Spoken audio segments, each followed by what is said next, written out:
시청자 여러분 안녕히 주무셨습니까? 글로벌6 진행의 전채린입니다. 미국 증시가 기술주를 중심으로 해서 강력하게 반등하는 하루를 보냈습니다. 사실 지난주에 주간 단위로 봤을 때에는 비교적 큰 폭의 조정을 반도체주를 중심으로 받아가는 한 주였는데 오늘 곧바로 매수세가 다시 유입이 되네요. 특히나 다우지수는 처음으로 52,000포인트 선을 상향 돌파하면서 마감이 됐고요. 나스닥 지수의 탄력도가 가장 강했습니다. 2%대의 급반등. 지금 미국과 이란 간의 갈등, 주말 사이에 다시금 재점화되는 분위기가 나타났었는데 이제 다시 완화할 방향으로 가고 있다라는 데 시장이 안도를 좀 하는 측면이 있는 것 같네요. 빅스 지수에 반영이 되고 있습니다. 4% 후퇴하면서 18선을 전일 돌파했었는데 다시 그 아래로 내려가고 있고요. 그리고 공포 심리도 조금은 사그라들고 있죠. 전일 극단적 공포 구간에 진입했던 탐욕 지수는 이제 27선까지 회복을 시도하고 있습니다.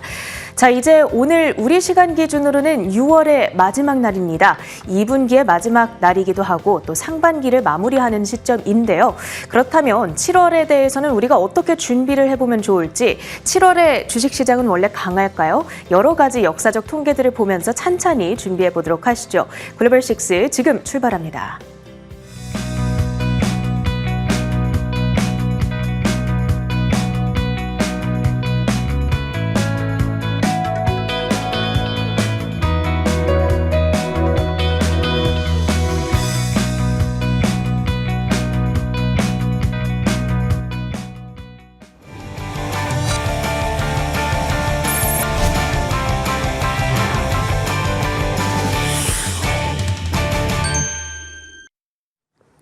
클로징 킥 시간으로 이어갑니다. 미국 증시의 마감 상황과 중요한 재료들을 정리해 드립니다. 간밤 미국 증시 현지 시간으로 월요일이었죠. 분위기가 참 좋았습니다. 3대 지수 그리고 러셀 2000 지수는 하락세를 나타냈던 반면에 나스닥 지수가 2%대의 플러스, 다우 지수는 처음으로 52,000선을 돌파하면서 마무리가 됐습니다. 나스닥을 기준으로 보면 6거래일 만에 상승 전환이었다는 점도 반갑게 느껴지는 하루였고요.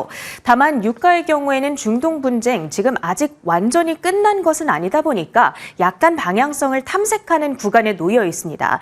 WTI가 1%대 상승하면서 배럴당 70달러대의 종가를 형성하는 모습. 그러다 보니까 최근에 약간 후퇴를 했던 국채 금리는 소폭 다시 고개를 들고 있죠. 10년물 기준으로 4.37%대를 가리키고 있습니다.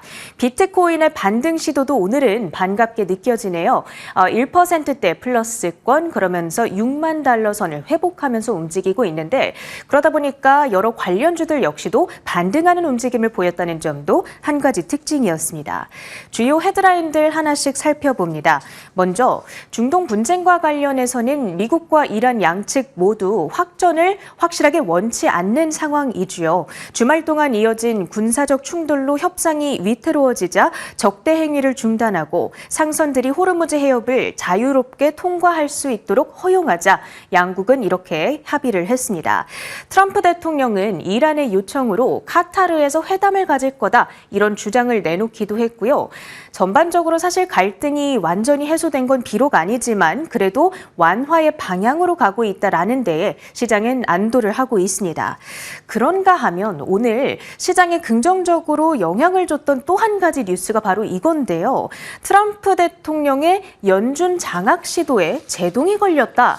이렇게 볼 수 있겠죠. 약 9개월 전에 연준의 리사 쿡 이사를 해임한다고 발표했던 트럼프 대통령입니다. 취임 전에 모기지 사기 의혹에 연루됐다면서요. 그런데 간밤 연방 대법원은 트럼프 대통령이 쿡 이사를 해임할 권한이 당장은 없다라고 판결을 했습니다. 앞서 하급 시민 연방 지방법원에서 내렸던 판결의 효력을 그대로 유지하는 결정이 되겠고요. 사실상 연준의 독립성을 다시 한번 확인하게 되는 계기라고도 볼 수가 있겠습니다. 불확실성 해소 측면에서 증시에 긍정적이었던 측면, 그렇다면 시장에 대한 전문가들의 진단들을 이제 하나씩 보려고 하는데 지난주에 다소 큰 폭의 조정을 겪었었잖아요. 그런데 베어드에서는 이를 두고 펀더멘털보다는 기술적인 요인이 더 컸다고 진단하고 있습니다. 그러니까 전체적으로 AI 랠리가 무너졌다라는 신호로 볼 것이 아니라 그동안 많이 오른 데 따른 차익 실현성 성격이 강했다는 진단인 거죠. 최근 시장을 이끌어온 핵심 논리는 AI와 반도체의 강력한 투자 스토리고 여기에는 변화가 없기 때문에 이번 조정이 오랫동안 이어지지는 않을 것이다라는 진단이고요. 간밤에 이렇게 기술주를 중심으로 매수세가 유입된 것 역시도 이 같은 주장을 뒷받침하는 하나의 근거다. 이렇게 평가를 하고 있습니다. 자, 이제 물론 미국 시간 기준으로는 물론 하루가 남아 있습니다만 우리 시간 기준으로는 오늘이 6월의 마지막 날이죠. 이렇게 분기의 전환점이 될 때면 제가 시기별로 그 시점의 통계를 소개해드리곤 하는데요. 오늘은 이걸 준비해 봤습니다. 주식시장이 1년 12달 가운데 보통 정점을 찍는 고점을 가장 많이 찍는 달이 언제였을까? 그게 만약 하필 지금 끝나버린 6월이었다라고 하면 좀 아쉬움이 남을 텐데 정말 다행이라고 해도 될까요? 1950년대부터 2025년대까지의 모든 해를 다 돌이켜봤을 때 증시가 6월에 고점을 찍는 경우는 0번, 단 한 번도 없었다라는 이야기가 나오고 있는 겁니다. 이 통계대로라면 우리가 하반기에 대한 기대감을 좀 가져봐도 괜찮을까? 이렇게 조심스럽게 생각을 해보게 되는데 물론 통계는 통계일 뿐 이 미래의 방향을 정확히 예측해 줄 수는 없겠죠. 고점을 가장 많이 찍었던 달은 12월로 32번으로 통계가 되고 있고요. 1월에도 12번 그 뒤를 이어가고 있습니다. 자, 그렇다면 이번에는 다른 통계를 좀 볼게요. 1년 12달 매월 4대 지수의 평균 등락률은 어땠을까? 각 지수별 퍼포먼스를 3대 지수와 러셀 2000 지수까지 전부 다 통계를 낸 건데요. 보시면 7월은 바로 여기에 있습니다. 성과가 전반적으로 나쁘지가 않죠. 특히나 다우지수와 S&P 500 지수를 봤을 때에는 1년 12달 가운데 7월에 가장 강하더라 이렇게 볼 수가 있습니다. 다우지수의 경우에는 평균 1.4% 상승을 하고요. S&P 500 지수는 1.7%의 플러스권, 나스닥과 S&P 이 러셀 2000 지수는 물론 상대적으로는 조금 더 저조한 성과를 보이기는 합니다. 그리고 조금 더 아쉬운 점은 뭐냐면 이 연한 파란색으로 표시된 나스닥만 놓고 봤을 때에는 7월과 8월 그리고 9월, 10월 1년 12달 가운데 이 4달 나스닥이 가장 부진하거든요. 그러니까 나스닥이 가장 부진한 4개월의 시작점이 7월이기도 하다. 이렇게 통계를 봐야 되겠고요. 정리하자면 기술주가 상대적으로 아쉽기는 하지만 전체적으로는 미국 증시가 가장 강한 달이 7월이다. 이렇게 정리해 볼게요. 자, 그렇다면 앞으로 미국 증시 방향에 대해서 월가에서 나오고 있는 코멘트들도 점검해 보도록 하겠습니다. 브랜 베어의 시각을 나눠서 정리해 봤는데요. 간밤에는 RBC 캐피털 측에서 S&P 500 지수의 목표치를 상향 조정했습니다. 많은 IB들이 사실은 연말 기준으로 목표치를 제시를 하는데 RBC의 경우에는 연말이 아니라 향후 12개월의 목표치라는 데에 차이가 있습니다. 8,150포인트로 상향 조정을 했습니다. 기존 대비했을 때 250포인트 높여 잡은 거고요. 이게 전일 종가를 기준으로 보면 11% 가까운 추가적인 업사이드, 1년 동안 11% 오를 수 있다라는 이야기인 거죠. 이렇게 상향 조정을 했던 근거로는 기업들의 EPS 전망이 개선이 되고 있고 실적이 좋아지다 보니까 밸류에이션 여건도 좋아지고 있다. 이런 근거를 제시하고 있습니다. 다만 1년 동안 11%면 사실 그렇게 폭발적인 상승률은 아닌 거잖아요. 주의가 필요한 부분은 물론 오르기는 할 건데 그 과정이 순탄하지는 않을 것이다. 변동성이 좀 많이 나타날 것이다. 이런 경고를 하고 있습니다. 그리고 그 핵심적인 이유로서는 연준의 금리 인상 가능성을 들고 있습니다. 물론 지난달에 제시했던 전망 대비했을 때에는 지금 전쟁 리스크가 많이 완화됐기 때문에 금리 인상의 이 확률이 낮아졌다라고도 짚고 있더라고요. 자, 베어리시한 시각들을 보자면 LPL 파이낸셜 측에서 6월의 랠리는 물론 오랜만에 보는 아주 강력한 랠리이기는 했지만 이 쏠림 현상이 너무 심하다 보니까 breadth라고 우리가 표현을 하는 시장의 폭 혹은 범위는 매우 제한적이었다. 이 지수는 최고치지만 시장의 폭은 기록적으로 낮은 수준이기 때문에 올 여름에는 주식시장이 잠시 쉬어갈 가능성이 충분하고 또 조정이 나타나게 될 가능성은 높다. 이런 진단들. 다만 전체적인 톤들을 쭉 보면은요. 흔들림은 있을 것이지만 장기적인 추세는 상승이다. 이렇게 보는 전문가들의 의견이 많다라는 점도 함께 챙겨보시면 좋겠네요. 업종별 등락 현황 확인해 보겠습니다. 오늘 빅테크 기업들 혹은 M7 기업들이요. 간만에 좀 시원하게 올라줬습니다. 다 같이요. 그래서 이들이 포함되어 있는 3개 업종, 커뮤니케이션과 임의소비재, 기술주가 오늘의 반등을 주도했습니다. 전부 다 2%대의 플러스권을 기록하고 있고요. 산업 섹터 역시도 1.6%대, 반대로 소재 업종이 오늘은 1.3%대 마이너스로 가장 부진했네요. 그렇다면 ETF들의 시세를 확인해 보겠습니다. 오늘은 한 분기가 이제 마무리되는 시점이다 보니까 한 분기를 좀 돌아보려고 하는데요. 가장 강했던 2분기에 가장 강했던 ETF는 역시 속스 반도체를 들 수가 있겠습니다. 이번 분기에만 무려 87%나 급등을 했더라고요. 이게 분기 기준으로 역대 최고의 상승률이라는 데 주목을 해보셔야 되겠고요. 그리고 역시 반도체주에 투자하는 SMH 분기 기준 65% 가까이 급등, 역시나 최고의 분기를 기록했습니다. 그 다음으로는 MSCI 한국 그리고 대만 상품에 해당하는 EWY와 EWT가 각각 60% 그리고 50%의 급등으로 리드를 했습니다. 이는 두 상품에게 있어서 2001년 이후로 25년 만에 최대의 상승률이라고도 하더라고요.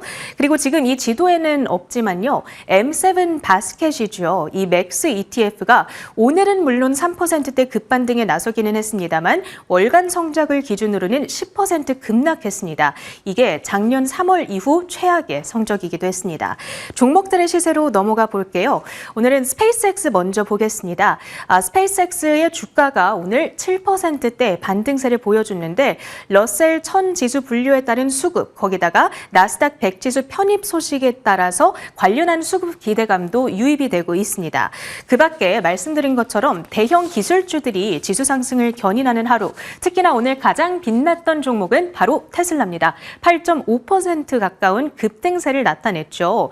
이 구형 모델 차량을 대상으로 한 FSD 버전 14 라이트 버전의 출시 소식에 따라서 주가가 급등세를 연출했습니다. 뿐만 아니라 모건 스탠리와 바클레이즈 등 주요 투자은행들이 유럽과 중국 시장의 판매 회복세를 근거로 2분기 인도량 전망치를 기존 시장 전망보다 높은 수준을 기록할 거다. 이렇게 코멘트를 내놓은 점 역시도 투심을 자극했죠. 오늘 주가는 411달러대까지 회복을 해내고요. 그리고 알파벳 오늘 다우지수에 대비를 치렀습니다. 편입을 하게 되는 당일에 4.8%대의 급등세를 기록하네요. 사실 얼마 전에 오픈 AI와 엔스로픽의 아주 핵심적인 AI 인재 4명을 뺏기게 됐다. 이런 소식이 전해지면서 주가가 좀 많이 눌렸었는데 그 우려를 덜어내면서 오늘 회복을 시도합니다. 353달러대의 종가를 형성하고 그 반대로 다우지수에서 오늘 편출이 됐던 종목은 바로 통신사인 버라이즌이 되겠죠. 버라이즌의 주가는 오늘은 일단 급락세를 나타내게 됩니다. 두 종목 모두 기존의 The Curse of the Dow라고 우리가 부르는 이 다오의 저주를 좀 탈피하는 움직임을 보여주게 될까요? 앞으로의 흐름도 봐야 되겠고요. 그리고 반도체주들은 장중에 굉장히 큰 변동성을 나타냈습니다. 필라델피아 반도체 지수가 장 초반에 3% 넘게 급락을 하다가요. 결국 마무리를 기준으로는 3.8%의 플러스, 그러니까 장중에 6%포인트 이상 급변동을 나타낸 건데 대체 어떤 이슈가 있었냐? 마이크론과 삼성전자, SK하이닉스와 함께 이 HBM 증산을 빌미로 D램 공급을 의도적으로 축소해 가격을 급등시켰다. 이러한 반독점 소송에 직면했다라는 소식이 전해졌습니다. 하지만 이후에 미즈호를 비롯한 주요 IB들이요. 마이크론을 향한 법적 노이즈는 무시해라. 그러면서 강력 매수 의견을 다시 한번 권고했거든요. 그리고 하반기 메모리 시장의 여러 가지 촉매제들을 강조하는 의견을 내놓기도 했습니다. 그러면서 마이크론의 주가가 결국에는 1%대의 플러스로 돌려내는 움직임을 보여줬고요. 그리고 골드만삭스도 마찬가지로 AI가 향후 실적 성장을 지속적으로 견인할 것이다. 낙관론을 강조해 줬습니다. 자, 결국에는 같은 내용을 어떻게 해석하는가의 차이가 지금 반복적으로 등장하고 있습니다. 한국 기업들의 대규모 자본 지출, AI 산업 내 지위를 더욱더 공고히 하게 해줄 승부수로 평가하는 목소리도 있고요. 반대로 이렇게 신규 팹을 너무 많이 갑자기 한 번에 돌리게 된다면 공급 과잉 사이클이 재현될 수 있다. 이런 경고의 목소리들도 분명히 상존하고 있는 거죠. 그러니까 시장의 분위기가 좋냐 나쁘냐에 따라서 전자가 후자가 어떤 것이 강조되는가 이게 계속해서 달라지는 패턴이 좀 당분간 이어질 수도 있겠습니다. 그리고 그 밖에 저장장치 기업들을 보신다면 샌디스크도 크게 밀렸다가 낙폭을 많이 줄였고요. 반면 웨스턴 디지털은 크게 급등을 했는데 캔터 피츠제럴드가 AI HDD 수요 강세를 이유로 목표가가 기존에 $660였는데 이제는 $900까지 상향 조정을 했네요. 주가는 11.2%의 급등으로 마무리가 됐고요. 그리고 시게이트 역시도 7%대 아웃퍼폼을 했는데 마찬가지로 캔터 피츠제럴드 측에서 PT를 $1,000에서 $1,300로 상향 조정하는 이슈가 있었습니다.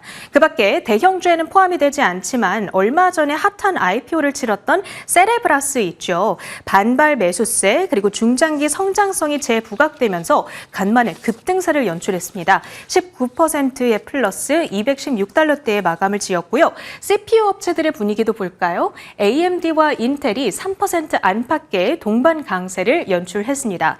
사실은 바이트댄스가 2027년 하반기 양산을 목표로 자체 CPU 개발에 속도를 내고 있다. 이런 소식이 전해지면서 장 초반까지만 하더라도 5에서 9%대까지 약세를 기록하기도 했습니다. 하지만 결국에는 이들의 고성능 CPU, 그 성능이 다시금 부각이 되면서 상승 전환에 성공을 했고요. 그리고 어제 삼성전자와 SK하이닉스의 대규모 투자 소식 전해지게 되면서 여러 반도체 장비사들 수혜 기대감 속 오릅니다. 램 리서치가 8%대, KLA가 12% 가까운 급등세, 그리고 오늘 업종별로 두각을 보였던 것은 헬스케어주.